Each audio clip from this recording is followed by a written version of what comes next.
A boy defeated a giant. With one stone, not a soldier, not a warrior, a boy, facing a giant no one else dared to fight.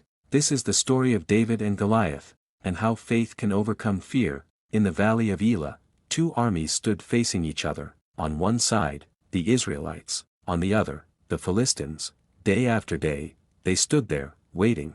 No one moved, no one attacked, because every morning, a giant stepped forward. His name was Goliath. He was over 9 feet tall, covered in heavy armor, a massive spear in his hand. His voice thundered across the valley, "Choose a man to fight me. If he wins, we will serve you. But if I win, you will serve us." Then he laughed, mocking them, defying them. For 40 days, morning and night, he came out, and every time, fear spread through the Israelite camp. Even King Saul, the strongest among them, was afraid.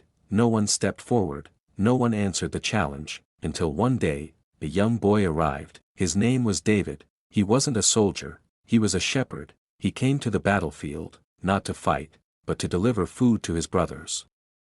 But when he heard Goliath speak, something stirred inside him, anger, not fear. How can this man defy the armies of the living God?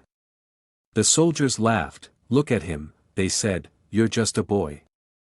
You can't fight him." Even his own brother mocked him. "Go back home," he said, "you don't belong here." But David didn't back down. He had faced danger before, lions, bears, protecting his sheep, and every time, God delivered him. So he said, "The same God who saved me before, will save me again." Word reached King Saul, and David was brought before him. Saul looked at him, and saw only a boy. "You can't fight this giant," Saul said, "you're too young." But David replied, "I may be young, but I trust my God."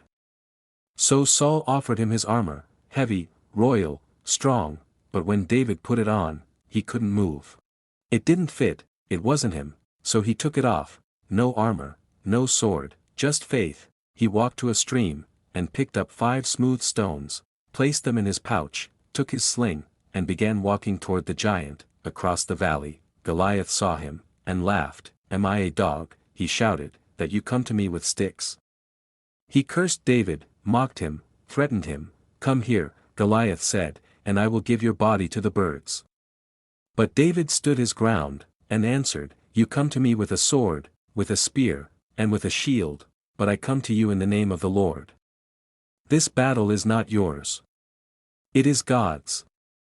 Silence fell, then suddenly Goliath moved forward, heavy footsteps shaking the ground. The giant charged, but David didn't run. He ran toward him, faster, closer, fearless. He reached into his pouch, took out 1 stone, placed it in his sling, spun it, once, twice, 3 times, and released. The stone flew through the air, straight, fast, precise. It struck Goliath, right in the forehead. The giant stopped. For a moment, everything was still.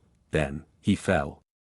The ground shook. The giant was down, defeated, by a boy, with 1 stone. The Philistines fled. The Israelites shouted in victory. What no one else dared to do, David did, not because he was stronger, not because he was bigger, but because he believed that God was greater than any giant, greater than fear, greater than doubt, greater than impossible, and that changed everything.